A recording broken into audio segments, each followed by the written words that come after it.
in different times. And, It's a hard one to follow because the Queen's been there 70 years and done an amazing Kia ora, job. Katie Puggles. Kua muta te hōtaka mō tēnei rā kia pai tō koutou pō. That's the show today. Have a great night. Thank you, Leonie. Thank you, Alan. Thanks very much. Owen with Checkpoint next. See you tomorrow, 3:45.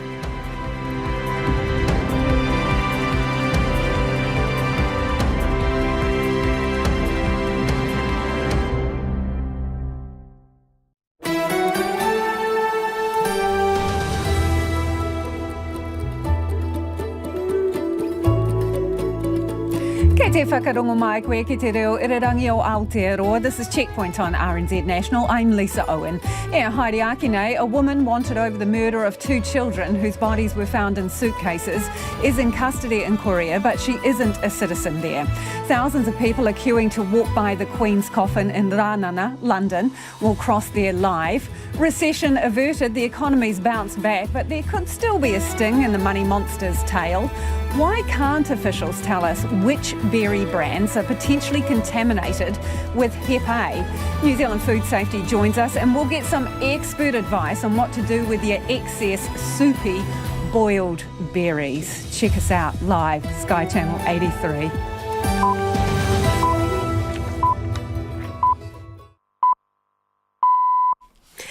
RNZ News at 5 o'clock. Ngā mihi o te ahi ahi. Hello, I'm Evie Ashton. Korean police say a woman charged over the discovery of 2 children's bodies in suitcases in Auckland is about to be transferred to the capital city Seoul for an extradition hearing. Remains were found by a family in Clendon Park after they bought the contents of an abandoned storage locker. The Korean National Police's Interpol Bureau says the 42-year-old woman was arrested in the coastal city of Ulsan this morning. She's about to be transferred to Seoul, where she will have an extradition hearing to see if she'll have to return to New Zealand to face murder charges. He says the woman is a New Zealand national who doesn't have Korean citizenship. The Finance Minister says the risk of a technical recession in New Zealand is gone. The economy has posted a strong return to growth after unexpectedly shrinking at the start of the year. Stats NZ says GDP rose by a seasonally adjusted 1.7% in the 3 months ended June, after contracting by 0.2% in the March quarter.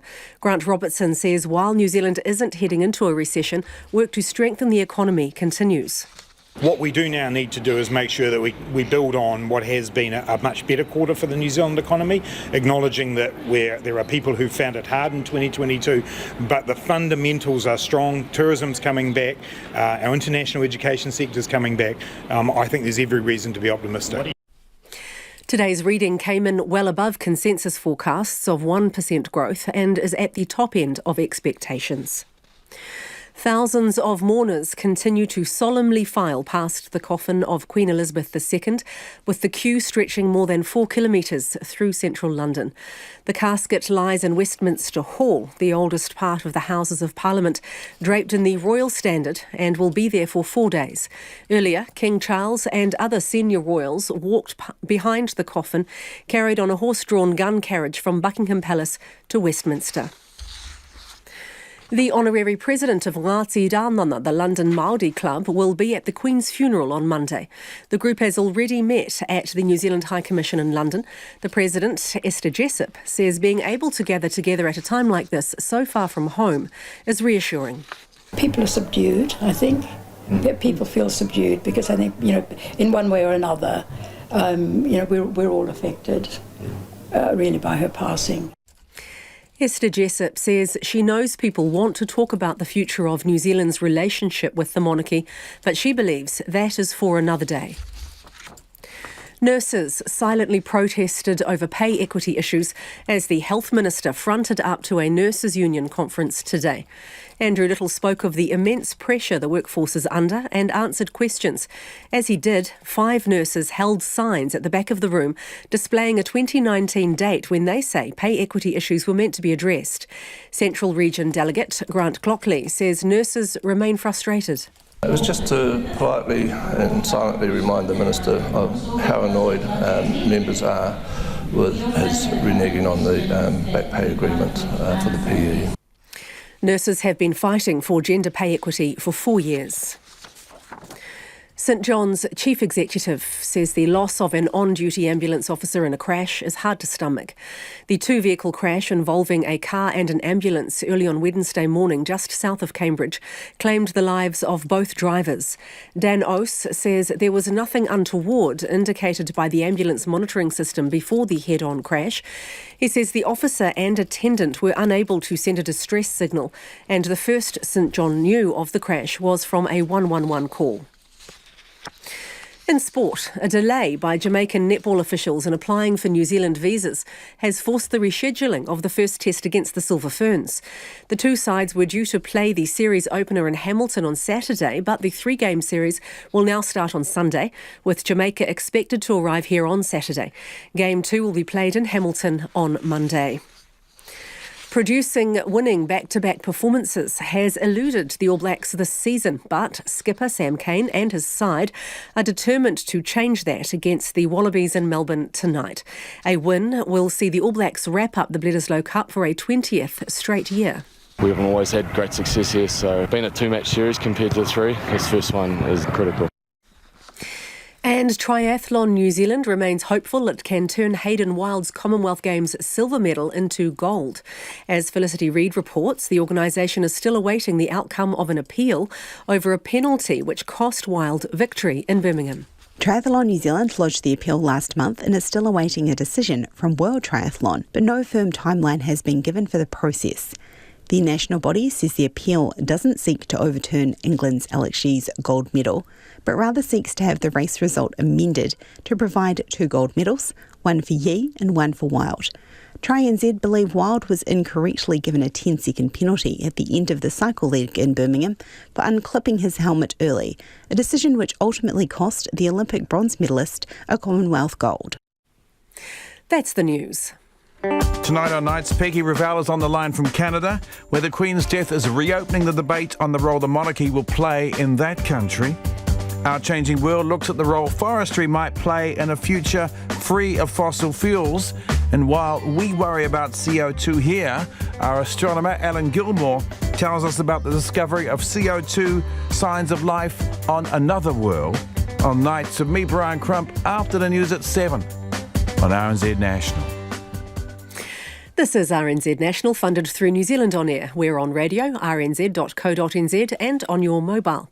You're back with Lisa Owen next on Checkpoint. Now, the short forecast from Met Service to midnight Friday from Northland to Waikato, Coromandel, Bay of Plenty, Taumaru Nui and Taupo.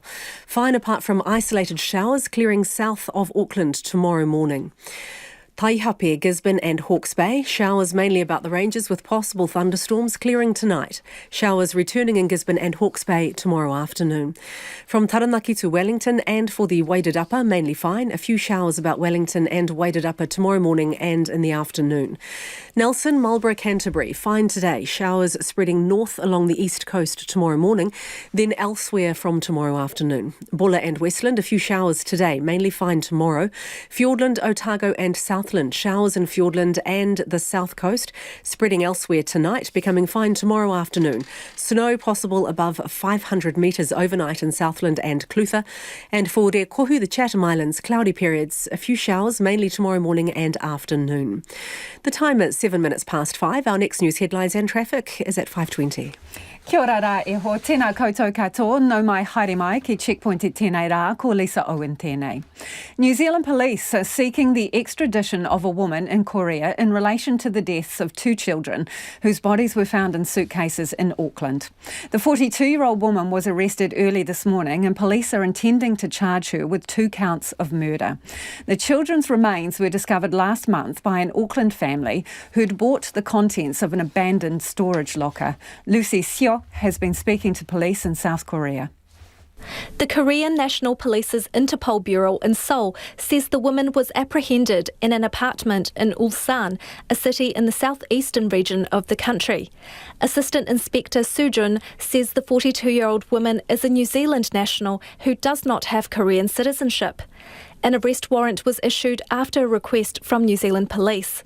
Our 2 countries have an extradition treaty. Law Professor Neil Boyster says if an extradition order is made, it will take 45 days before the woman has to leave.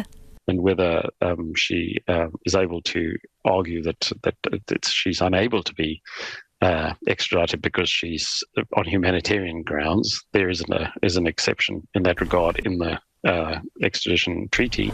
Inspector Sue would not comment on the woman's well-being when she was arrested.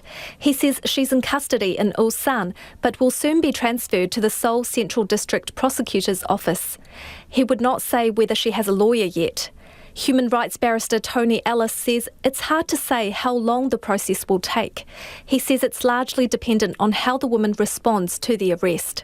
Whether she wants to appeal the decision of the district court, who knows? I suppose it all comes down to how much money have you got and can you afford to fight it, or in Korea, or are you going to save your money for fighting it in New Zealand, or are you just going to confess? Meanwhile, Manurewa Papakura Ward Councillor Daniel Newman says the community shocked by the incident last month welcomes the news of the arrest. Relief at the arrest, and hopeful that this will lead to discovery of precisely what happened to those children, that their story needs to be told, that those responsible need to be held to account, and the community can get the closure that it needs. New Zealand have asked the woman to be kept in custody and say despite the arrest, they are still investigating the case. And that was Lucy Sear reporting. It is 10 minutes after 5. Kia mau tunu mai. Do stay with us. You're listening to Checkpoint on RNZ National. Later in the program, we're going to have a bit of an update. This is on the boil berry notice. We talked about it last night. Frozen berries, risk of hepatitis A. You're being advised to boil them for a minute at 85 degrees Celsius. A disaster. Evie. Oh, a disaster has occurred. You could have predicted that. I boiled the frozen berries. They're like absolute slops. And then I had the dilemma of whether you refreeze them again because I use them for smoothies. So I made them into ice cubes, gave them a zap this morning. And, well, yeah, it just looked like pink milk. It didn't have the consistency of the normal kind of milkshakey kind of smoothie you have for breakfast. I think we've got some photos of the boil that I did. I mean, it looks like a volcanic eruption. So looks like old-timey, kind of like you're making jam. It's a cross between jam and a sort of explosion about to happen on the stove. So anyway, New Zealand Food Safety is going to join us later in the program. They're going to explain to us why they can't tell us exactly which brands we're talking about. And then our intrepid reporter, Nick Trubridge, he's going to get us some advice about what we can do with that soupy, sloppy berry mix. Thank goodness. There. Yeah. It is 11 minutes after 5 and you're with Checkpoint on RNZ National. Thousands of people have lined the south bank of the Thames in an orderly queue to pay their respects to the Queen. The Queen's coffin is now lying in state in Westminster Hall and will remain there for 4 days. Now, during that time, an expected 375,000 people will file past her coffin. The queue to get in stretches several kilometres along the river, with people facing a very long wait. Earlier, senior members of the royal family followed the Queen's coffin in a procession to Westminster. And our reporter Jake McKee and cameraman Nick Monroe were on the streets in Ranana in London. From Buckingham Palace to Westminster Hall, people packed the streets, solemnly, silently, watching the Queen's coffin be taken by horse-drawn cart to lie in state for the next 4 days. They queued for hours for a procession that started at 22 minutes past 2 and finished 38 minutes later, just as was planned, as everything in these extraordinary days has been. Big Ben looming over proceedings, ringing once every minute. Stephen and Jenny Miles had come to town for their wedding anniversary. The Queen actually passed away on my birthday, then it was our anniversary, we were going to be here, and then she's getting buried on his birthday. So we thought, I think there's probably a reason we should be coming up here. It was also special for people like Jane, whose son was on duty in Parliament Square outside Westminster Hall with the Queen's Colour Squadron, a unit of the UK's Royal Air Force. He was in the Queen's Jubilee earlier this year in June. He's so very used to it, but obviously it's a thrill being part of it. He's very proud. I'm very proud of him.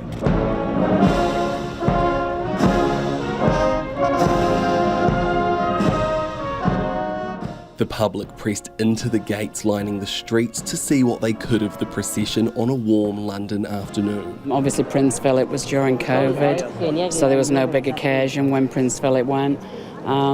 So yeah, it was emotional. Surreal. all I can say. It's just surreal. It makes it very, very real, but also surreal. Later at Kinnaird House, where the New Zealand High Commission is based, Acting High Commissioner Shannon Austin told us it's been a big week, especially given how long she was in the job before the Queen died. A week. It is quite nerve-wracking and stressful, but when you join the Ministry of Foreign Affairs as a diplomat, you maybe you don't expect this, but you expect to be put in these kind of positions. It goes with the job. And in that time, Shannon Austin's already had an audience with King Charles. She says he asked about New Zealand, in particular about recent flooding and about the Omicron outbreak. We have to keep reminding ourselves that he has lost his mum, and as also having to do all this duty, which must be really, really, really tough. I'm not sure I could do it.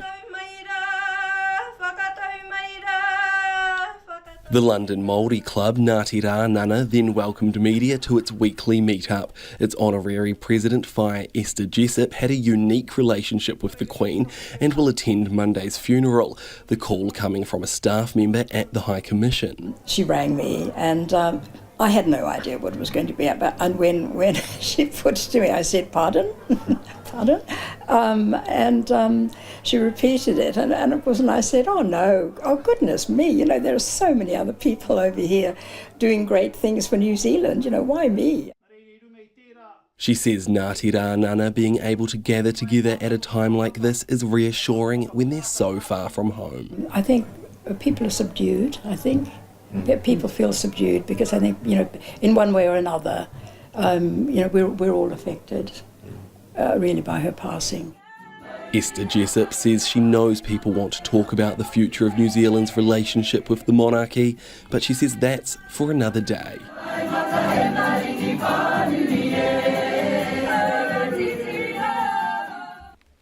And that was Jake McKee and Nick Munro reporting from London, and the video story will go on our webpage. Do check it out. And we'll cross live to our reporter Katie Todd. That will be after the news at 6. It is almost 16 minutes after 5. Now, later in the program, we've got a story we're keen to get your feedback on. Wellington Council has signed off on a proposal to cut speed limits to 30 k's an hour on most streets and 40 k's on the main roads. He aha o whakaaro. What do you think of that? Do let us know.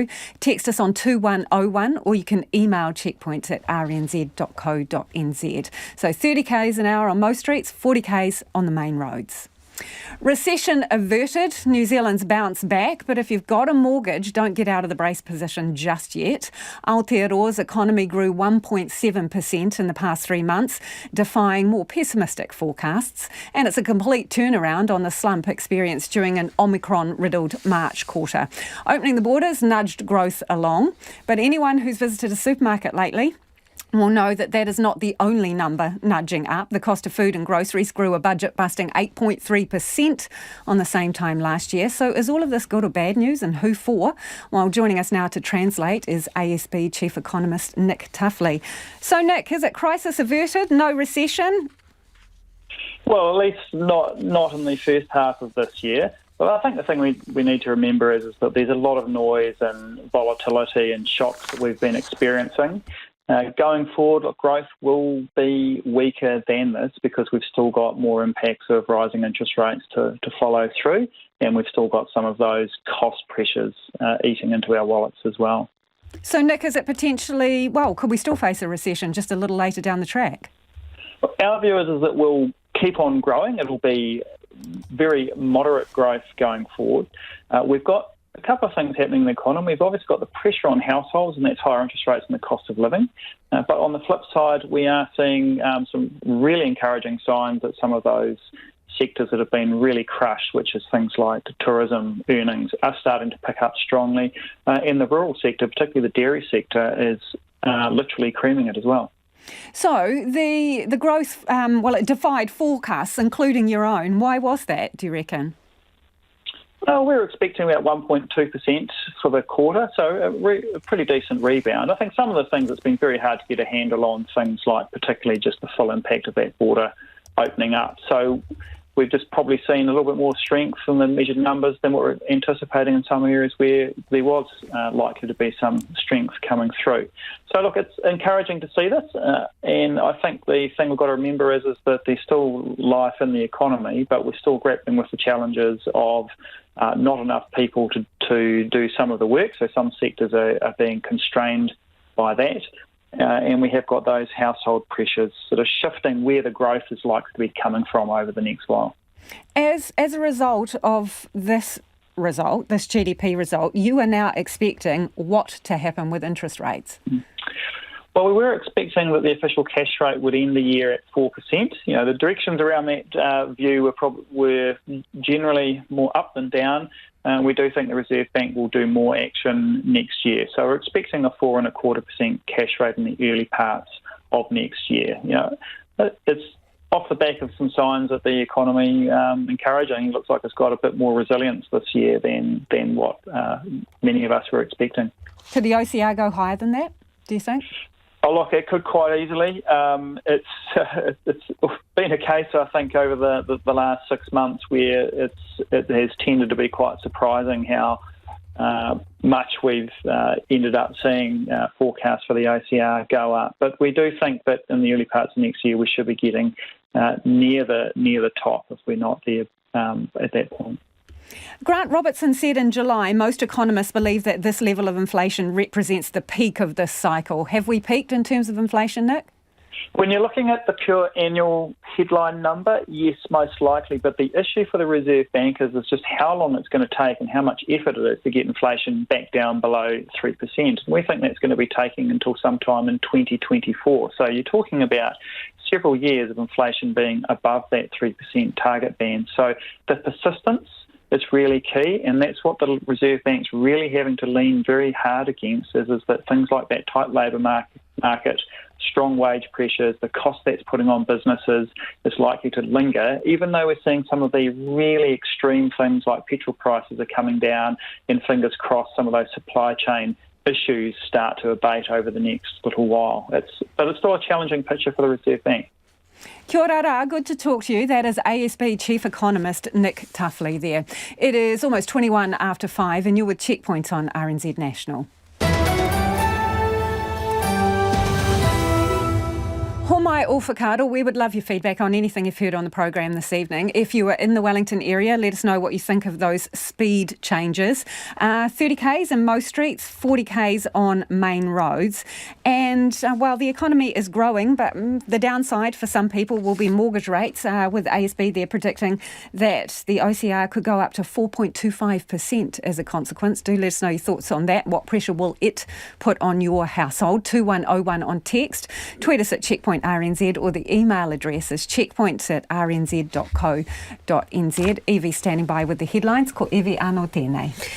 Korean police say a woman charged over the discovery of 2 children's bodies in suitcases in Auckland is about to be transferred to the capital, Seoul, for an extradition hearing. The remains of the children were found by a family who bought the contents of an abandoned storage locker. Korean police say the 42-year-old arrested woman is a New Zealand national who doesn't have Korean citizenship. The Finance Minister says the risk of a technical recession in New Zealand is gone, with the economy posting a strong return to growth. Stats NZ says GDP rose by a seasonally adjusted 1.7% in the 3 months ended June, after contracting by 0.2% in the March quarter. Mourners continue to solemnly file past the coffin of Queen Elizabeth on the first day of her lying in state in Westminster Hall. The queue of people waiting to see her casket stretches more than 4 kilometres through central London. Shane Warne's daughter says plans to dramatise his life in a telly movie are beyond disrespectful. The legendary leg spinner died in March at the age of 52. Australia's Nine Network reportedly began work on the project weeks after his death. And Wellington City councillors have voted in support of cutting speed limits across the city to 30 kilometres an hour on most streets and 40 on the main roads. Council staff will present a detailed plan to the new council by the middle of next year. 5 councillors voted against blanket restrictions, including the mayor. Those are the headlines. Looking at traffic, nothing to report on the roads at this time. Our next news headlines and traffic is at 5:40.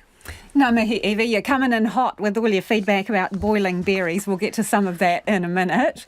But first, the Silver Ferns upcoming netball series against Jamaica is being delayed by at least a day as the Sunshine Girls await the return of passports from the US. Netball New Zealand confirmed the news this afternoon, but are hopeful of a quick resolution. Well, joining us now with more is sports reporter Clay Wilson. Clay, whose botch up is this? What's going on? Well, I know I've been in the situation. You're a well-travelled person. I'm sure you've been in that situation where you're going overseas and you send your passport off to get your visa approved, and then the flight's approaching quickly and the passport's not coming back and you're getting a bit nervous. It's a bit like that because Jamaican netball were clearly waiting on the availability of a number of players. They've named a much weakened squad from the one that went to the Commonwealth Games. So a lot of those players...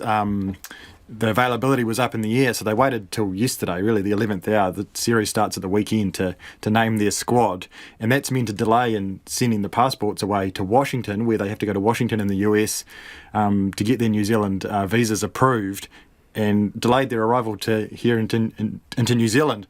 So still waiting to get them back so they can leave Jamaica. Now, Netball New Zealand are hoping this is going to be resolved overnight, and that they're just going to have a one-day delay. So the series was due to start on Saturday. They're hoping it's going to start on Sunday, second test on Monday, both in Hamilton, and then the third test here in Auckland on Wednesday. But it's not for sure, obviously, in these situations. You never quite know when those passports are going to land. So we'll see. New Zealand Netball say they are looking at other options should that be the case. One assumes that they've been begging the US to fast-track it. Yes, so, you would think so, yeah. Fingers crossed. OK, so one game that is still going ahead on time is tonight's All Blacks test against the Wallabies in Melbourne. Yes, of course. You'll be up late with your popcorn. I have to, I'm working.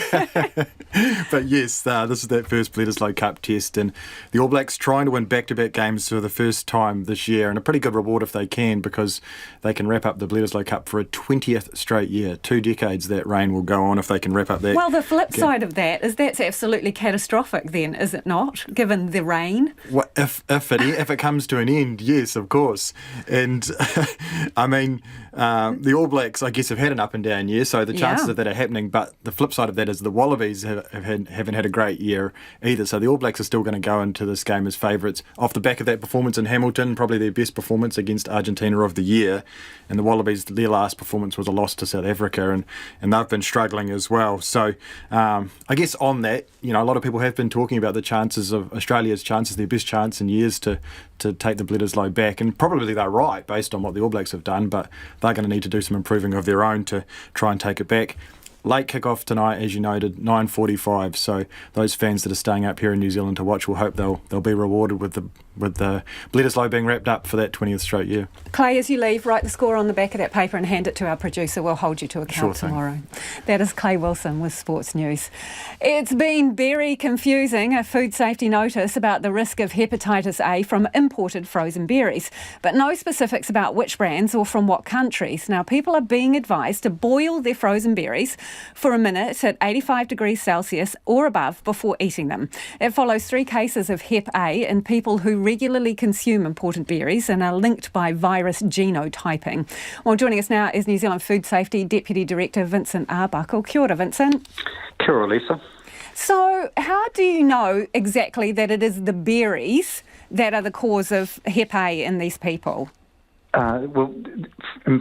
Frozen berries it's well documented as a sort of route for hepatitis A in other countries, and we've had previous cases in 2015 in New Zealand.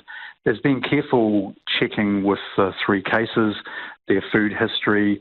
They're in different parts of the country, so we know they've never met each other. They haven't travelled, which is often a history for hepatitis A, catching hepatitis A. So there's a pretty good likelihood that frozen berries are the key factor in these cases. So given you have all of that information, why can't you just tell us which berries, which brands? We'd love to, and a lot of effort has gone into trying to identify the brand. What the challenge is that there's up to 50 days between when someone can consume a frozen berry and then display the symptoms of hepatitis A. These are consumers who are quite heavy users of smoothies and frozen berries, and their purchasing history over the period of time has been multiple brands. We work really hard with them, with the consumers. We look at their supermarket records by consent. We work really hard. The important thing, it's important that we do accurately identify the product, because then consumers can relax and not worry about other products. And at this stage, we just don't have enough certainty on a particular brand and a particular batch. If we have, or as soon as we can. Do you have a we'll lead absolutely suspect get it though, out. Vincent? Do you have a kind of pretty fair idea? You're just waiting for confirmation? There are possibilities. There are some countries from which berries are imported where hepatitis A is endemic, and the risk factors would be higher. Which ones are those? All countries perhaps like Peru or Chile, which would have much higher prevalences of hepatitis A than New Zealand would. So, just a couple of quick things. How long would contamination last if you had frozen berries in the freezer? Does the contamination die off, or they're done no matter when you go to use them? Absolutely, the virus is extremely persistent. So freezing does not affect or kill the virus off. The only thing that kills the virus off is heat treatment. So a virus will happily live away in your berries, frozen in your fridge for as long as you keep them there, to be honest. So really, there's history internationally well documented that cases can spread to quite high numbers, which is why we thought it was really important with the Ministry of Health, as soon as we were certain that it was frozen berries, important that consumers, particularly vulnerable consumers, elderly, those in pregnancy, and those with chronic liver conditions, were aware of this risk at the moment, could take what actions they thought were appropriate. We're almost out of time, so if you could give me some quick answers to these next questions, because people will want to know. 3 cases identified now. Do you suspect it's more widespread? It could be more widespread, but we're not certain. Okay. How long do we have to boil our berries for? And I don't mean 85 degrees Celsius for 1 minute. I mean, if you cannot identify the time frame exactly, are we going to be boiling berries for months on end? The boiling berries is someone that says to us, how can I be sure that I'm eliminating the risk of hepatitis A in frozen berries? The only thing that would do that is heat treatment. So if someone says, can I be 100% sure? So indefinitely people need need to boil their berries, Vincent, that's the bottom line? That will be the only thing that would actually kill the virus if it was in those frozen berries. Thank you for your time this evening. That is the Deputy Director of New Zealand Food Safety, Vincent Arbuckle there. So boil your berries indefinitely as we approach summer. Hopefully you'll get fresh ones instead. Anyway, some of your feedback now. This person says, Lisa, coulis for ice cream or on top of your yoghurt for breakfast? Yeah, doesn't solve my smoothie problem though. Delicious, they say. I bet it is. Stew your berries with some apples. Yep, well, that will probably give them a bit more guts and substance. I'll take that one on board. And Pete from Tauranga says, after hearing about the Hep A risk on Checkpoint yesterday, I boiled some Pam's frozen berries for 1 minute to be on the safe side. Says on the packets that the berries come from New Zealand and overseas. Yeah, I noticed that as well. It's a problem when they say stuff like packed in Chile but could be sourced from anywhere, which is actually what it said on the packet. After they cooled, Pete says, I found they tasted sweeter and weren't mushy. I had the exact opposite problem, Pete. So I do want to know what your secret is there. So maybe get back in touch. It is 2101 on text. It's 28 minutes to 6. Kia mau tunu mai. Do stay with us. You're listening to Checkpoint on RNZ National. It is time for the business news. Ko taku hoa anai ko Nona Peltier, who joins me in the studio. Okay, economy. Big topic of discussion today, Nona. It's posted strong growth, supported by consumer spending and tourism. What are the numbers? Well, the numbers are an increase of 1.7%, which is at the top end of economists' expectations, in line with where the Reserve Bank was thinking it was going to go. Of course, it was buoyed by the the return of tourism and so forth. Dairy's quite strong. And so that's reflected. Export volumes are up 21%. That's reflected in these numbers. We have more to go because tourism is hopefully going to take off over the third quarter ending in September and then, of course, through into the end of the year. However, household spending is actually down 3.1% in the June quarter. And that reflects an underlying weakness in the economy still. So yeah, at the top, it's 1.7. Why not? I mean, we've got export dollars coming in and so forth. Kind of makes sense. But when it comes to what are people doing with their money, they're not splashing out on big household items. They're holding on to their cash and they're worried about higher interest rates. They're worried about all kinds of things. And that is in the numbers. So if I break down what you just said, people overseas want all our goodies and there's a big increase in sending it offshore, but home we're not really spending up. No, and that's because a lot of homeowners are worried about renegotiating their mortgage at a much higher rate. I mean, we talked to people that are saying, mortgage interest rates, 5.9%. Coming up to that level and then staying there for some time. We're talking about the Reserve Bank looking at the OCR and raising it up 4, maybe even more percent by the end of the year. Goodness knows. The U.S. Federal Reserve, people are freaking out because they think that the U.S. Federal Reserve might increase their official cash rate by a whole 100 points. That's a 1 percentage point. That's a lot. So, of course, there's a lot of uncertainty. The markets have reflected that. We're seeing weakness there.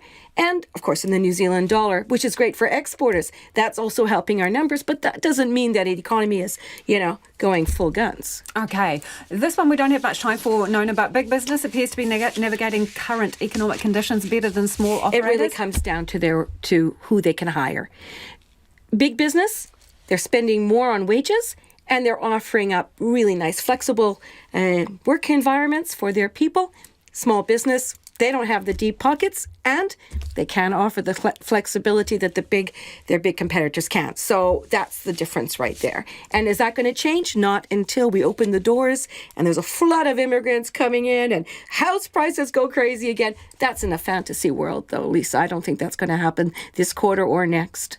And quick trot around the market. Right. Well, our top 50 index, it rose just under 1 single point to 11,659. The New Zealand dollar is just where it was yesterday, 60 cents US, 88.9 Australian and 52.1 pence. Thank you, Nona. Ka kite, Nona Peltier there with Business News. Beware of the berry is the word from New Zealand Food Safety, but the good news is you can still chow down on imported frozen raspberries, blueberries and the rest of it if you follow a few key suggestions. The advice is to boil them for a minute or cook them at a temperature above 85 degrees Celsius. Now, our reporter, Nick Trubridge, joins us from Central Auckland Cooking School main course. Nick, you're getting to the bottom of what we can do with our berries. What have you been rustling up down there, please? Hi, Lisa. We're getting to the bottom of it all right. For those who are listening, not watching, I'm taking this pretty seriously. I'm in my apron, I've got my sleeves rolled up, and I'm in a proper kitchen because we've got Sonia with us, who is the owner here at Main Course Cookery School. Evening. Good evening. Now, first of all, we're going to start with the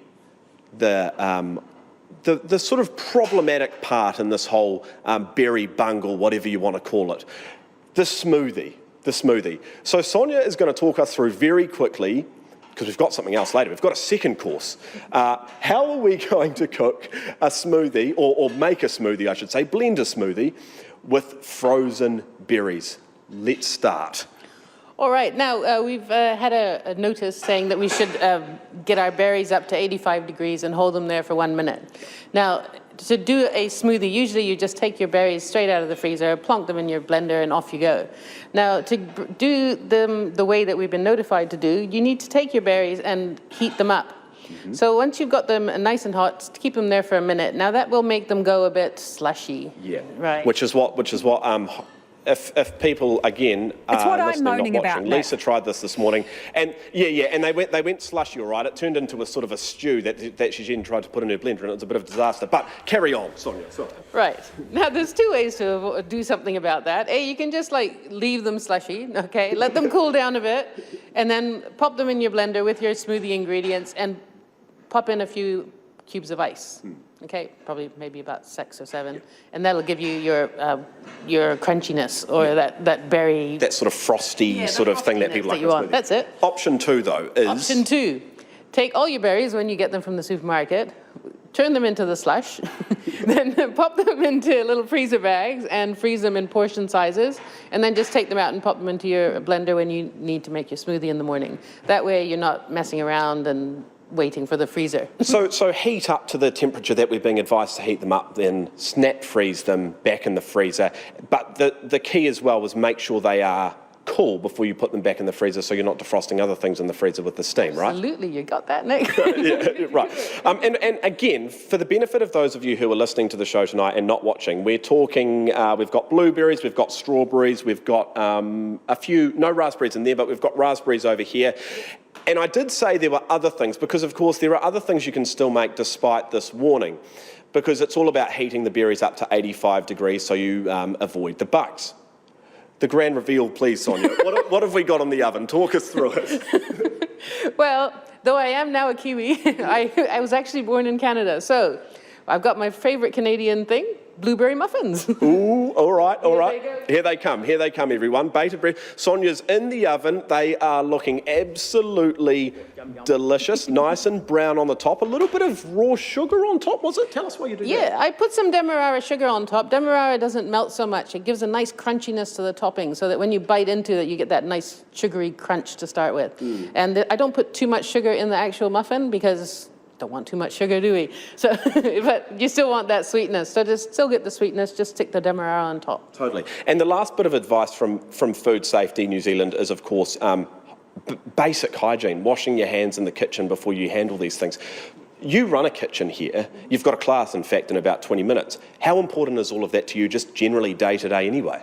It's very important. The first thing we get people to do when they come in, other than putting on their aprons like you are, is get them to wash their hands. So they wash their hands before they start cooking, and we ask them to keep doing that throughout. We've got a dedicated sink for washing your hands, as I guess you probably do at home as well. Yeah, of course. The same one that you wash your dishes in. But anyway, yeah. Should we try some? They're going to be super hot though, aren't they? Yeah, but we'll have a quick munch before we go. I know we've got to go. They are delicious. Oh my goodness, that is going to be so hot. But I'll tell you what, there is no Hep A in this little guy, that's for sure, because it is absolutely piping. In fact, I'm going to eat the berry right off the end, because if I take a bite into it, I'm probably going to burn my face off or something. A little bite. And yeah, I mean, that's definitely an 85-degree blueberry. Yeah, and that's from Frozen. Delicious. The sugar on top, delicious. You were saying, Lisa? Yeah, kei te mata kai koe. Does it make you hungry being in there with all those smells, Nick, and delicious food? Oh, it is. Seriously, if you were, sorry for talking with my mouth full, Mum, but it is hot. If you are looking for something to do in Auckland during the week, main course, I'll tell you what, there's a class in here tonight. It's basics tonight, so it's just come on down if you've never cooked before, and they'll run you through a few things. And I'll tell you what, Sonia is about the best teacher either. She sold us smoothies tonight, how to cook them safely, muffins as well. I think if we stick around a little bit longer, there might be some sort of... You were saying we could make basically a syrup out of these on the stove as well, couldn't we? Yes, we could. And then we could serve it with your muffins if you wanted to. Sounds fantastic, Nick, and you should stay on for that basic course, having spoken about cooking your smoothie. I think you need to. That was Nick Trubridge there with some ideas for your berries, which you now have to boil, frozen berries. It is 19 minutes to 6 and you're with Checkpoint on RNZ National.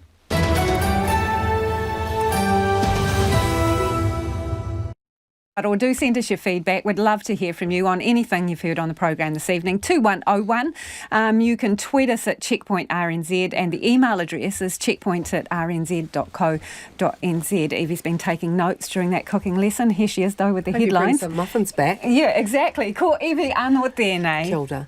Korean police say the woman arrested over the discovery of 2 children's bodies in suitcases in Auckland is a New Zealand national who doesn't have Korean citizenship. They say the 42-year-old woman is being transferred to the capital Seoul for an extradition hearing. A bank economist says while the country has managed to avoid a recession, it's not out of the financial woods just yet. Aotearoa's economy has grown 1.7% in the past 3 months, defying some forecasts. ASB's chief economist Nick Tuffley told Checkpoint that rising interest rates and the cost of living are still putting immense pressure on households. Thousands of mourners continue to solemnly file past the coffin of Queen Elizabeth II, with the queue stretching more than 4 kilometres through central London. The casket lies in Westminster Hall, the oldest part of the Houses of Parliament, draped in the royal standard, and will be there for 4 days. And a commission of global health experts has criticised the response to the COVID pandemic, saying the death toll is both a profound tragedy and a massive global failure. The Lancet COVID-19 Commission makes several recommendations, including global coordination to end the pandemic and a strengthening of national health systems. And the American R&B singer R. Kelly has been found guilty of 6 counts of producing child pornography and enticing underage girls for sex. Kelly is already serving a 30-year sentence for sex trafficking and racketeering. Those are the headlines. Looking at traffic in the south of the South Island, a strong wind warning is currently in place for State Highway 90 between Rays Junction and McNabb. Our next news and weather is at 6 o'clock. Thanks, Evie. We'll continue on with the theme here, seeing as you've given us the traffic news. Wellington could become the slowest city in the Southern Hemisphere, with the council signing off on a radical proposal to cut speed limits to 30 kilometres an hour on most streets and 40 on the main roads. Paris, Bilbao, Brussels and Glasgow have done it, but it may be a long and bumpy road before it becomes a reality in the capital. Ruth Hill reports. The news that 80% of Wellington's roads could be restricted to 30 kilometres an hour in future got a mixed reception from people on the streets today. It'll take half an hour longer than usual. That's so annoying. That's not great. Yeah. God. Not a fan. Not a fan. No one's going to actually commit to that, and they're just going to get way more people getting speeding tickets. I mean, it's good money making. Oh, nobody follows the 50 outside of the tunnel. People are so set in their ways that it's not going to change. Yeah. But good luck to them. Other Wellingtonians are right behind the plan. I wouldn't be opposed to that. I ride a bicycle, so I'm quite keen to see the cars reduced and more pedestrian areas and more bike areas.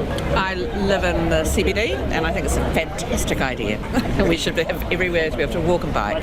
How often do you get to go 50 k's to begin with? I think a lot of the time you're already going pretty slow, so it should be okay. And also, if it saves lives, I'm for it. The government has already decreed speed limits around schools have to come down.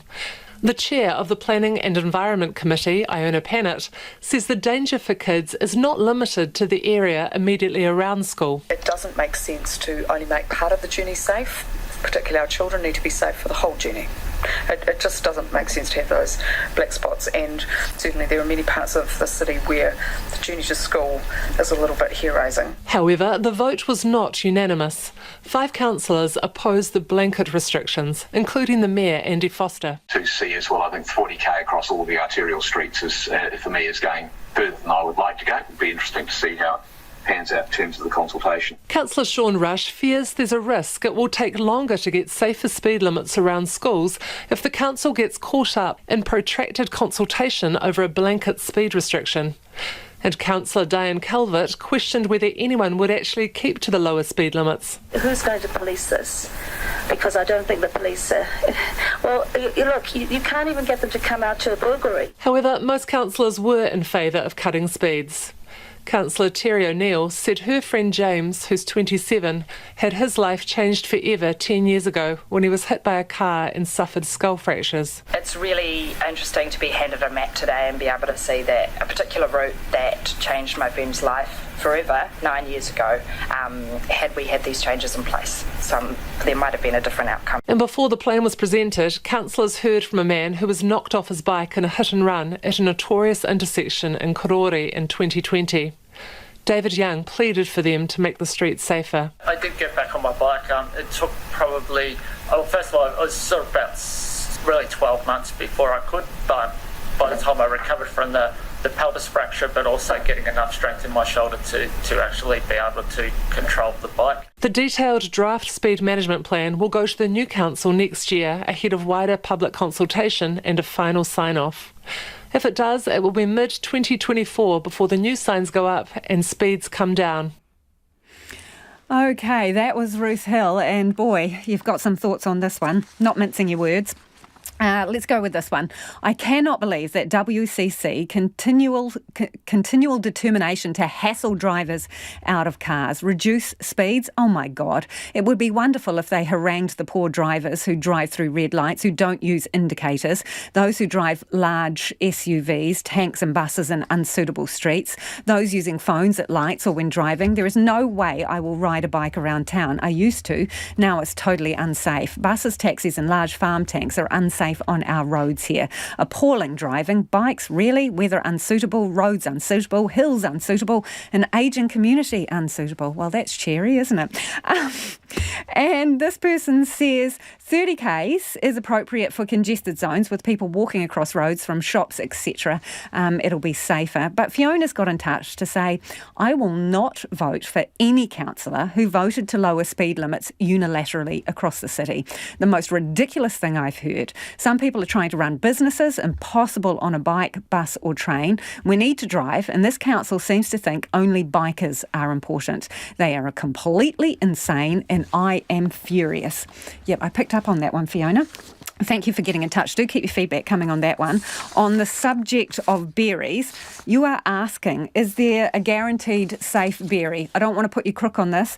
Reading the New Zealand Food Safety release, they talk about imported frozen berries. You can probably check that out for yourselves on their website. Someone wants to know if I'm saying dairy with a D or berry with a B. Berry, like blueberries, raspberries, strawberries, berries. Sorry, I will articulate better in the future.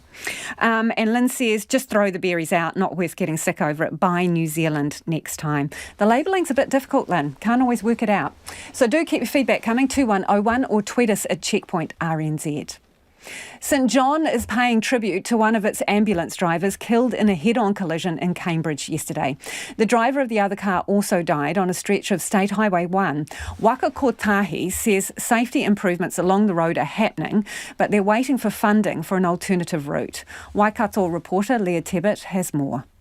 Black ribbons line the fence outside the Rotorua ambulance station, commemorating the death of one of their own. St John Chief Executive Dan Ows says the loss of the officer is hard to stomach. This person has been an ambulance officer for 27 years, 55 years of service to St John, so starting within youth, supporting community initiatives, and then in 1995 moving into the ambulance service. The amount of patients that this person has come across, dealt with, it is immeasurable. Waikato Hospital says the third person involved in the crash, a registered nurse who was travelling as the attendant in the ambulance, is in a stable condition. Mr Ows says there was nothing untoward indicated by the ambulance monitoring system before the head-on crash. The first that we became aware of the incident was a call from the public, so our ambulance was unable to send the distress signal, and the ambulance officer and the attendant on the ambulance was unable to send out a message asking for help. So that call came from the public. Waikato Chamber of Commerce Chief Executive Don Good says the stretch of road is a death trap and is unacceptable. He wants to see the Waikato Expressway continued for 16 kilometres from where it ends at Cambridge to the Tauranga turnoff at Pairere. Since 2017, there has been 32 deaths or serious injuries. What should happen is they should reprioritise the funds and complete the expressway as it has been promised. Waka Kotahi's Jess Anderson says that's a call the government would have to make. We do absolutely acknowledge that this stretch of road between Cambridge to Pairere is in need of urgent safety improvement, and it does have a history of unacceptably high levels of death and serious injuries. But our focus since 2018 has been on addressing those safety concerns, so we've already installed 4 kilometres of flexible median barriers. St John, along with local kaumātua, will hold a blessing at the site of the crash in coming days. It is 8 minutes to 6. Kia mau tonu mai. Do stay with us. You're listening to Checkpoint on RNZ National. The Health Minister was met with a silent protest as he fronted up to nurses today. Andrew Little spoke at the annual Nurses Organisation conference and was put in the hot seat to answer questions. And not everyone was left impressed. Ane te kai ripoata, Rosie Gordon. Here's Rosie Gordon. Nurses, often described as overworked, underpaid and under the pump. The Health Minister Andrew Little adding his own description into the mix today as he spoke to a room of around 200 nurses from up and down the country. Nurses have been critical. COVID-19 has stretched and tested our health system, which means the people in it, to a degree not seen in generations. The Minister acknowledged the immense pressure nurses are under, with more than 3,000 current hospital vacancies. We need to take immediate steps to fill them, and we are. We're providing financial support to enable overseas qualified nurses to complete the competence assurance program.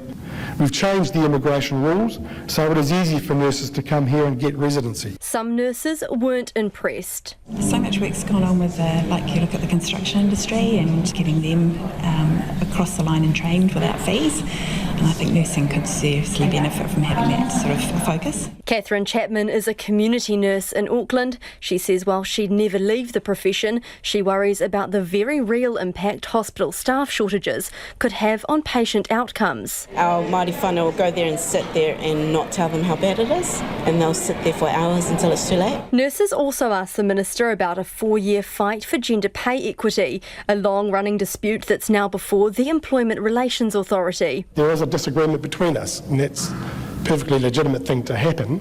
It is certainly my strong preference to try to find a way to resolve this. As he spoke, 5 nurses stood at the back of the room with signs that displayed the date 31 December 2019, the day nurses say pay equity was meant to be solved and the day they think their pay rise should be backdated to.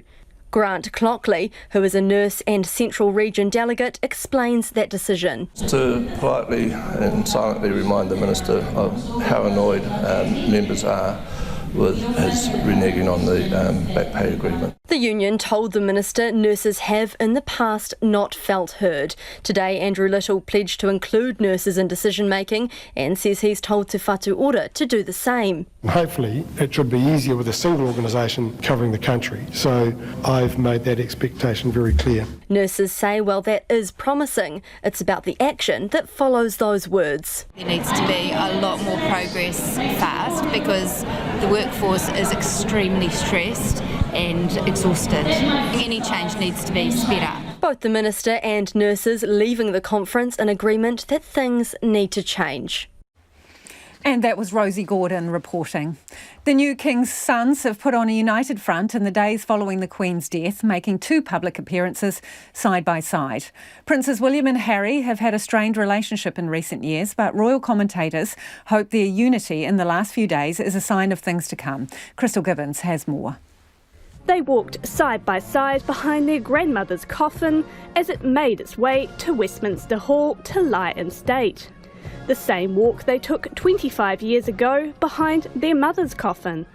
But the years in between, especially the last few, have seen a split emerge between the brothers. The relationship is space at the moment.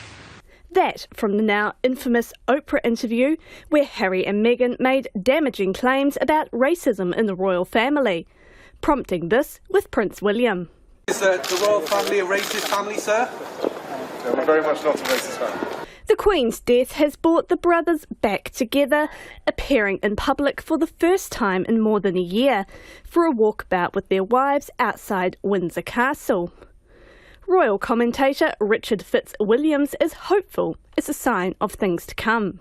It could be the first step towards some sort of reconciliation, but equally one has to say this. Their body language did seem tense, and no one quite knows what's going to happen. In his first public comments following his mother's death, King Charles appeared to offer an olive branch. I want also to express my love for Harry and Meghan as they continue to build their lives overseas.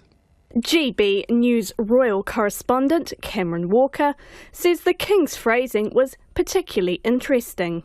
The overseas bit is significant because it means that he very much sees them as having left as senior working members of the royal family, are away from this country a vast majority of the time.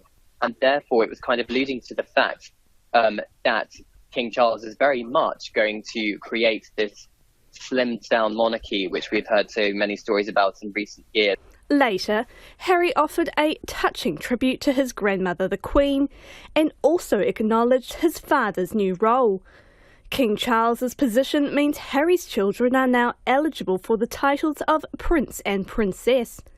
It's something Meghan suggested during the Oprah interview would never happen.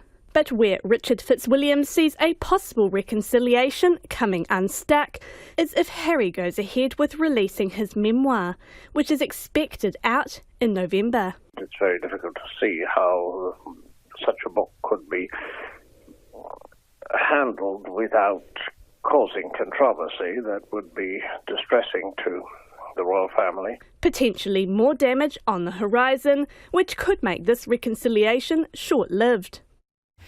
And back home now, and Christmas has come early for some school children in Tonga who have received donated rugby boots from the Blues. Representatives from the Auckland-based rugby team travelled to Nuku'alofa to deliver 20,000 pairs of donated boots, shoes and sports equipment. It's part of the club's Best Foot Forward for Tonga initiative. The group also visited some of the areas worst hit in the eruption and tsunami in January. One school they visited used to have 400 students, but now only has 100 because some students are still fearful of going to school so close to the water. The sports equipment was delivered to 30 schools across the island.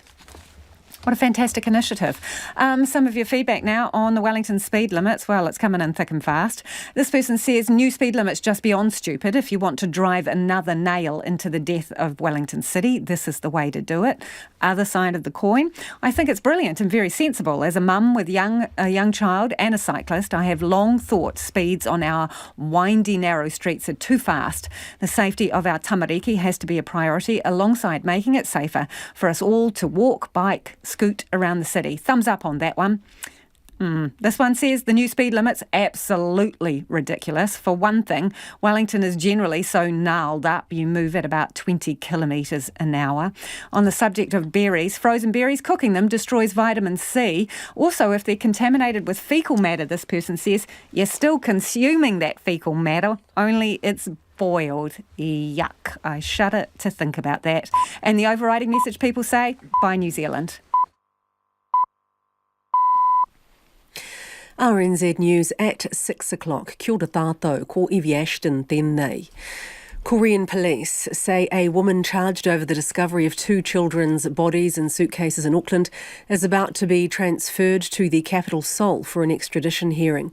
Remains were found by a family in Clendon Park after they bought the contents of an abandoned storage locker. Lucy Sia has been speaking with police in Korea. Assistant Inspector Sujun, who's part of the Interpol Bureau, says the 42-year-old woman was arrested in the coastal city of Ulsan this morning. She's about to be transferred to Seoul, where she faces an extradition hearing. He says the woman is a New Zealand national who does not have Korean citizenship. Law Professor Neil Boyster says if an extradition order is granted, she would normally have to leave the country in 45 days. A bank economist says while the country has managed to avoid a recession, it's not out of the financial woods just yet. Aotearoa's economy has grown 1.7% in the past 3 months, defying more pessimistic forecasts. ASB chief economist Nick Tuffley has told Checkpoint, although it's likely that inflation has peaked, it's difficult to work out how long it will take to get back below 3%. You're talking about several years of inflation being above that 3% target band. So the persistence is really key, and that's what the Reserve Bank's really having to lean very hard against, is that things like that tight labour market, strong wage pressures, the cost that's putting on businesses is likely to linger. Nick Tuffley says rising interest rates and the cost of living are still putting immense pressure on households. Thousands of mourners continue to solemnly file past the coffin of Queen Elizabeth II, with the queue stretching more than 4 kilometres through central London. The casket lies in Westminster Hall, the oldest part of the Houses of Parliament, draped in the royal standard. Here's the BBC's Rob Watson. It's a quite extraordinary sight. Right in the centre of this vast medieval hall dating back to the 11th century with its soaring vaulted roof lies the Queen's coffin on the dais on the carpeted platform, and you can see two streams of members of the public, and they're coming slowly by on either side of the coffin, and some are nodding, some are bowing, some are crossing themselves. The acting principal of the Gloriavale Christian School has written an open letter claiming a small group of people has made a coordinated effort to shut the school down and take its children away. In the letter published on the Christian community's website, Rachel Steadfast says simultaneous complaints were lodged against the teachers, preventing almost all of them from doing their job while an investigation is carried out. Mrs. Steadfast says none of the teachers were stood down because of allegations of sexual abuse. The head of St John says the loss of an ambulance officer in a crash while on duty is hard to stomach. The two-vehicle crash involving a car and an ambulance early on Wednesday morning claimed the lives of both drivers. St John's Chief Executive Dan Ose says there was nothing untoward indicated by the ambulance monitoring system before the head-on crash just south of Cambridge. The first that we became aware of the incident was a call from the public, so our ambulance was unable to send a distress signal, and the ambulance officer and the attendant on the ambulance was unable to send out a message asking for help. So that call came from the public. A blessing of the crash site will be done in the coming days. Wellington City councillors have voted to cut speed limits across the city to 30 kilometres an hour on most streets and 40 on the main roads. Council officers will present a detailed plan to the new council by the middle of next year before wider public consultation and a final sign-off. 5 councillors voted against blanket restrictions, including the Mayor, Andy Foster. To see as well, I think 40k across all the arterial streets is, for me, is going further than I would like to go. It'd be interesting to see how pans out in terms of the consultation. Andy Foster says most people support safer speeds around schools, but he's not convinced the entire city is a high-risk zone. Te Whatu Ora's southern section has applied for a safe zone around its Dunedin abortion clinic. Safe areas are an option for health providers under a law change in March preventing anti-abortion protesters from setting up within 150 metres of clinics. The first round of applications closed on August 15th and will be considered individually by the Minister of Health. It could take up to 6 months for each application to be processed. Te Whatu Ora Southern's Craig Ashton says the Health Ministry will visit next month as part of the application. There are regular protests outside the abortion clinic. The Chinese city of Chengdu has begun easing restrictions as a recent outbreak of COVID begins to ease. About 20 million people in Chengdu have been under lockdown since the start of the month. Patrick Falk reports from Beijing. 7 districts in Chengdu with no new community cases will see life get back to normal on Thursday, according to local authorities. Residents of the districts who have a negative COVID test from the last 24 hours will be allowed back to work, while transport hubs and grocery stores will reopen as well. Dine-in services at restaurants are set to resume also, but indoor entertainment venues and schools will stay shut. 6 other districts, meanwhile, remain under lockdown and will undergo another round of mass testing. And COVID curbs are expected to tighten nationwide in the run-up to the party congress in mid-October. And a woman hit by a car in Auckland last week has died. She was taken to hospital in a critical condition after the hit and run in the eastern suburb of Botany last Friday. The driver fled and was later identified by police. They say the incident is still being investigated. That's the news. Frustrations for the new king? Everything or anything that goes wrong, of course, goes viral. It's always been the case for social media. Flight headaches? The cynic would say they want to limit their liability. They don't want to be handing out compensation willy-nilly to travellers who are affected by disruption. Fuelled by tallow and cooking oil. Tallow sounds fairly disgusting. As carbon emissions become a pretty significant thing, people are looking at alternative ways of being able to produce it. Picking the right blend. Morning reports weekdays from 6 on RNZ National. This is RNZ National, kei te whakarunga mai koe ki te reo irudangi o Aotearoa, on air on rnz.co.nz and on your mobile. You're back with Lisa Owen shortly on Checkpoint. Now the short forecast from Met Service to midnight Friday. From Northland to Waikato, Coromandel, Bay of Plenty, Taumaru Nui and Taupo. Fine apart from isolated showers, clearing south of Auckland tomorrow morning. For Taihape, Gisborne and Hawke's Bay, showers mainly about the ranges with possible thunderstorms, clearing tonight. Showers returning in Gisborne and Hawke's Bay tomorrow afternoon. From Taranaki to Wellington, also for Wairarapa, mainly fine. A few showers about Wellington and Wairarapa tomorrow morning and afternoon. For Nelson, Marlborough, Canterbury, fine today. Showers spreading north along the east coast tomorrow morning, then elsewhere from tomorrow afternoon. For Bulla and Westland, a few showers today, mainly fine tomorrow. Fiordland, Otago and Southland, showers in Fiordland and the south coast, spreading elsewhere tonight. Becoming fine tomorrow afternoon. Snow is possible above 500 metres overnight in Southland and Clutha. And for Re Kohu, the Chatham Islands, cloudy periods. A few showers, mainly tomorrow morning and afternoon. The time is 8 minutes past 6. I'll have news headlines for you at 6:30.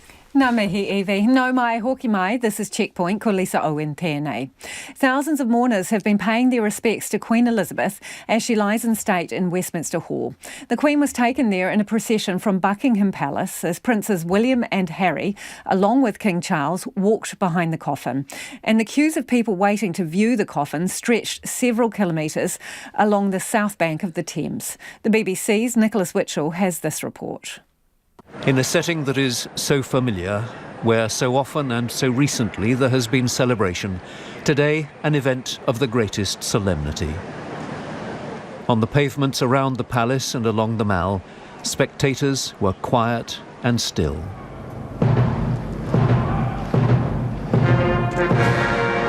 At 22 minutes past 2, the cortege stepped off.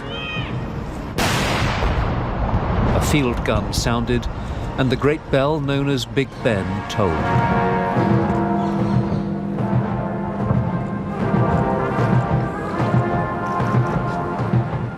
The coffin of Her late Majesty Queen Elizabeth II was brought from Buckingham Palace, where it had rested for a final night with her family.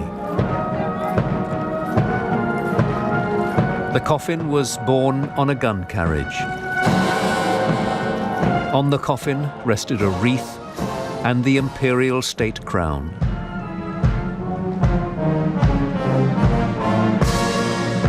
Walking behind the coffin, the King, with his siblings, the Princess Royal, the Duke of York, who was not in uniform, and the Earl of Wessex.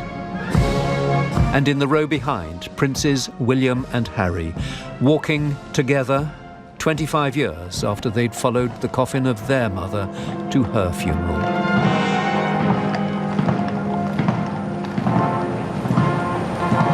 The military detachments marched with their arms reversed.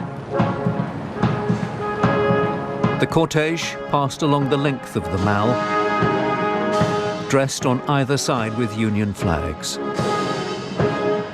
As the coffin went past, from spectators, respectful applause.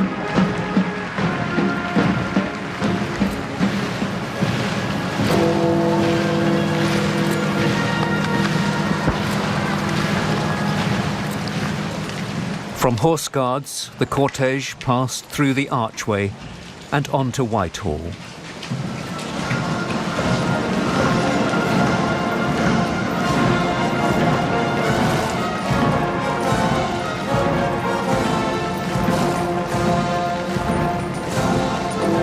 On past the cenotaph where, for so many years as Queen, she had led the nation's mourning. Now that nation, with others, mourns her. As the cortege approached Parliament Square and the Palace of Westminster, the applause from the pavements swelled.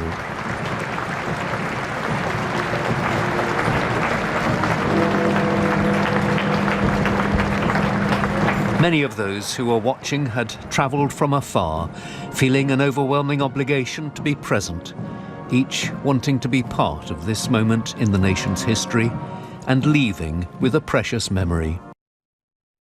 And that report from Nicholas Witchell, and our reporter Katie Todd joins us now from London. Kia ora, Katie. What's the queue looking like there? Kia ora, Lisa. Well, pretty phenomenal queuing scenes in London, as we heard in that report there. Look, for those watching the show tonight, I'm on the south bank of the Thames. I'm under what's called the Jubilee Bridges, and behind me is the queue. It's moving fairly swiftly. These people behind me say they've been here for about an hour, and they're expecting another 2 hours before they can actually reach the front and see the Queen. We know the queue is about 2 miles long, which in my quick maths is about 3.2 kilometres. And we know that because there is actually now an online tracker released by the UK government where you can see where the end point of the queue is. As for the front of the queue, the BBC are actually taking care of that. They've got a new channel running, which is just a fixed camera pointing at Westminster Hall and capturing the moment people get to the front of the queue and spend a bit of time next to the Queen. Now, overnight, things have continued there. People have been going all through the night to see the Queen. And it seems like there's actually been a bit of a shift. People aren't going up one by one anymore and standing and having a moment. It's just a continuous procession. So maybe that's helped ease the queue a little bit, because we know it was up to 8 kilometres at some stage yesterday, and the Queen will continue to lie in state for about 3 more days. So we're expecting this queue to continue. And Katie, what's happening there throughout the day? Well, look, business as usual. It is absolute chaos in London. There is so many people here, so we're expecting that to continue today. As far as New Zealand events, we've got the Prime Minister arriving here today. She's expected to speak to media this afternoon, London time, early morning New Zealand time. And then the Defence Force will also be holding a commemorative gathering of some sort today. And Katie, you've had a chance to catch up with some Kiwis there. What have you heard from them? Yes, so yesterday I met with the New Zealand Society UK. This is a group of Kiwis in London who network together and hold all sorts of events. They went down and laid floral tributes for the Queen at Hyde Park. I think originally their plan was to go and see the Queen, but given those queues, they decided to do something a little bit different. And look, they spoke, they'd all had some connections with the Queen in different ways. Some had met her, some others had just hoped to meet her, and many of them had been attracted to London by the royal family and all that sort of history. So some deep connections there. People wanted to do what they could to pay tribute, and also on behalf of the New Zealanders who can't actually be here in London, they wanted to do something. So that was really lovely to see. And Katie, yeah, I'm just looking behind you. That queue is moving quite swiftly, and it's interesting. I see people there with a pram with a little young child, baby, going through. I mean, that'll be a story that they tell that kid, it's a memory that they will hold on to for years and generations. Yes, absolutely. It's just a piece of history, really. I think people are doing, taking time out of work and doing what they can to make a visit to the Queen, because it really is a once-in-a-lifetime event. Thank you so much, Katie. That is Katie Todd joining us live from London there. It is 6:15 and you're with Checkpoint on RNZ National. Volodymyr Zelensky has been involved in a car accident, but a spokesperson for the Ukrainian president insists he is not badly hurt. Earlier in the day, he visited the recaptured city of Izium, a key logistics hub in northeastern Ukraine. He oversaw a ceremony of celebration and said the Ukrainian flag would return to every city and village in the country. The BBC's Orla Guerin reports. After months of shattering losses, plenty to smile about. Ukraine's President Volodymyr Zelensky came to thank his troops for their stunning advance. Everyone wanted a selfie. This was in Izium, a strategic city now free of the Russians. He's vowed to drive them out everywhere else. So it means that we will come. I don't know when, and nobody knows when. But we have plans, so we'll come because it's our land and it's our people. That's why we'll come.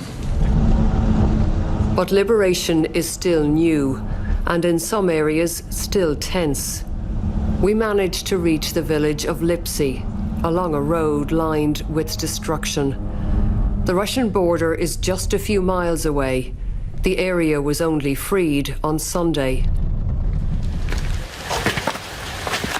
75-year-old Ivan is coming to see how the enemy lived, how they made themselves at home in a makeshift base,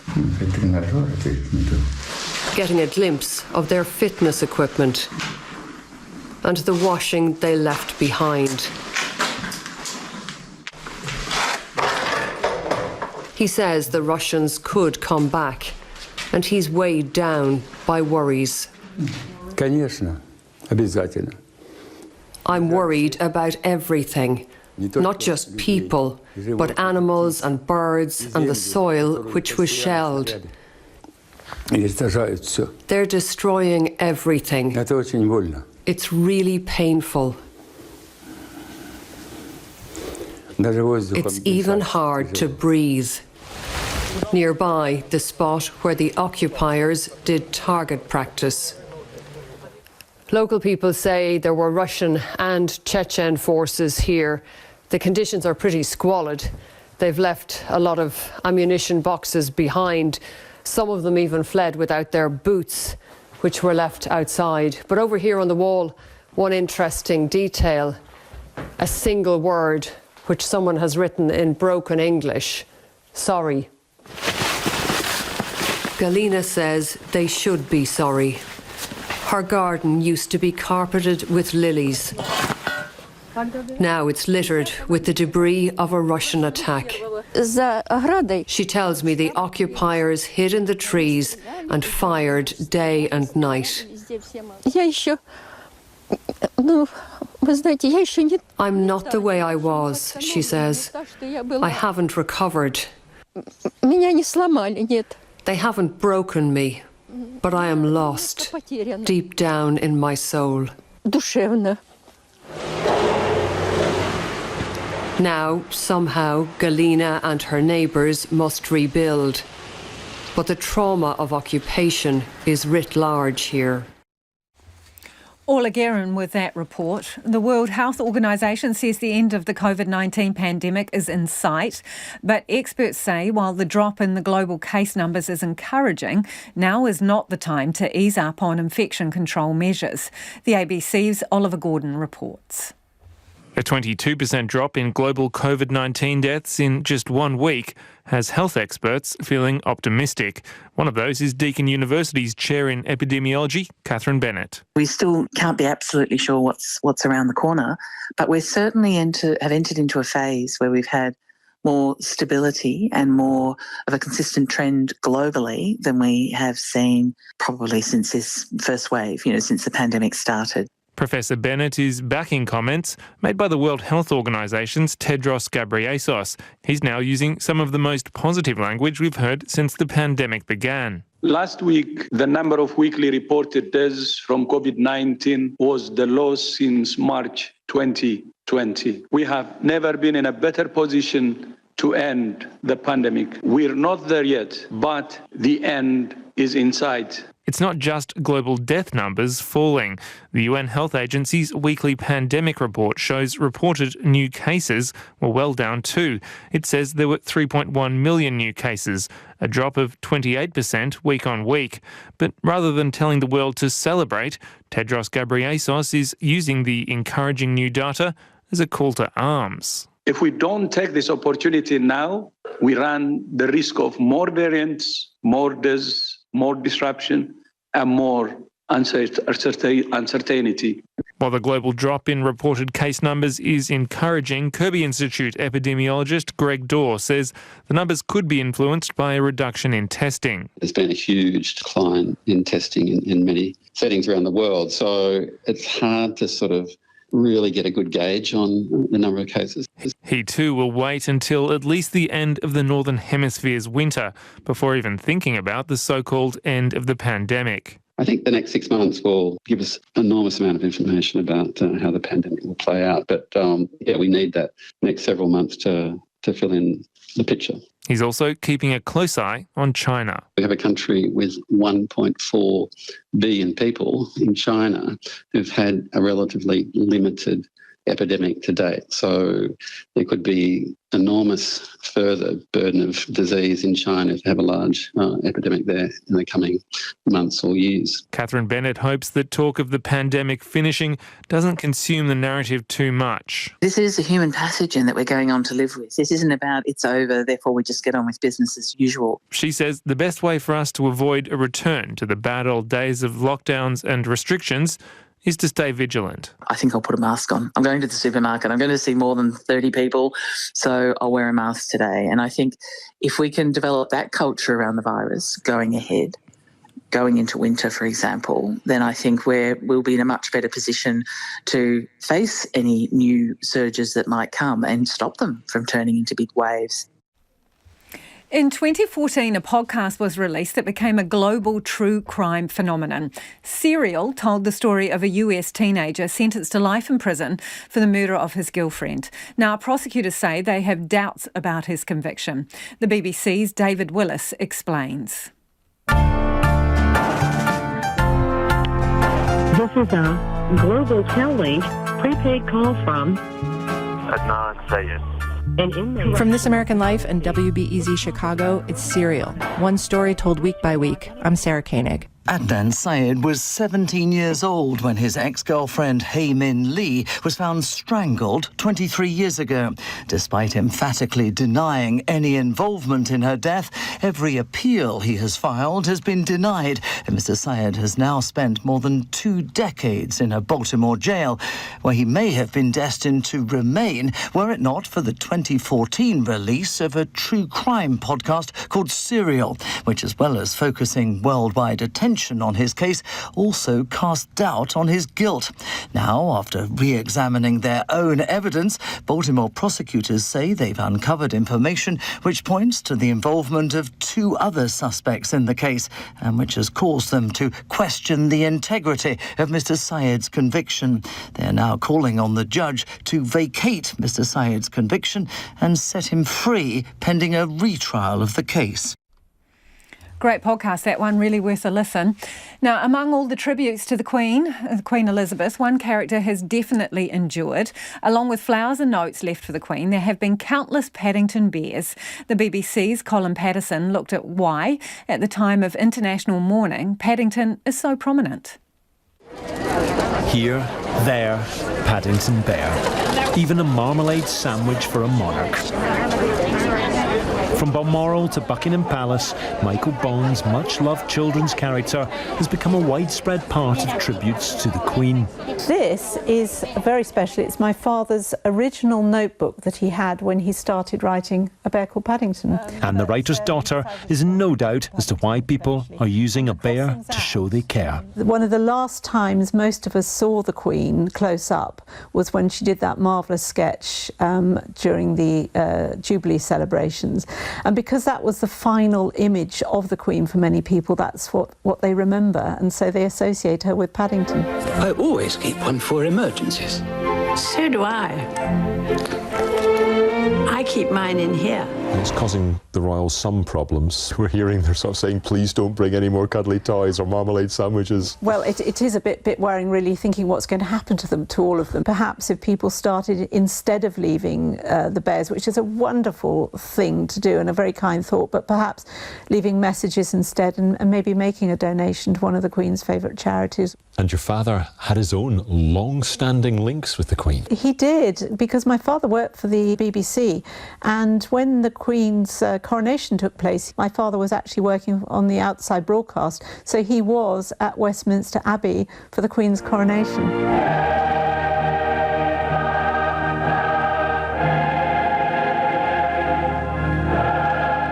One particular Paddington picture has been repeatedly shared on social media. Eleanor Tomlinson from Willerby, East Yorkshire, first went viral after the Platinum Jubilee. This week, people have returned to her work. I'm not really an emotional person, but I was very teary looking at the photos, because it's one thing to see something online and being shared and the lovely comments, but to see it in that kind of setting, amongst a sea of flowers and tributes, is just something completely else. And at the railway station, which gave Paddington his name, people believe he's the perfect bear for this moment in history.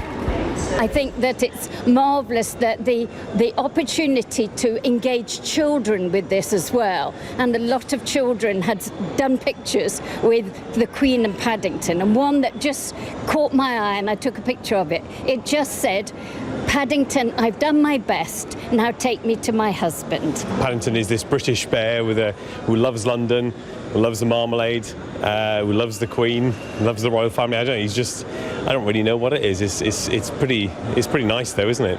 I think he represents the best in all of us, the simpler side of humanity. Thank you for everything. That's very kind. Oh, wee Paddington, what a cutie. A poignant maritime tribute has been paid to the Queen in Liverpool.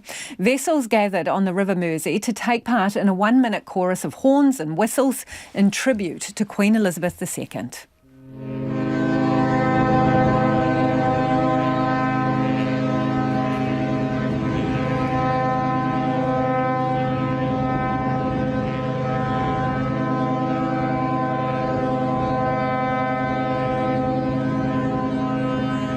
Thousands lined the waterfront on both sides of the river to witness this historic maritime moment. And we're almost out of time, but I'm going to get through some of your feedback here on the speed limits in Wellington. It is a real mixed bag. This person says, well, Matt from Wellington's got in touch to say, more cycle-centric virtue signalling nonsense from the idealistic Wellington City Council. Absolute rubbish, reckons Matt. Another person says the new speed limits are utterly ludicrous and will potentially lead to accidents as people get angry and impatient with the low speed limits. This is interesting, this next one. Cars are less efficient at lower speeds, says Derek. Low speed limits will increase our carbon emissions. Is that what we really want in a climate emergency? And then on the other hand, James has got in touch to say, be good if the naysayers would look at the evidence. Lower speed limits, typically more than efficient travel times, less stop-start, he says. So again, mixed bag. Christchurch has had 30k restrictions in the CBD for years now, this person says. And someone else says, if you're a visitor, no problem, follow the local rules. If you're a local, why aren't you walking or cycling?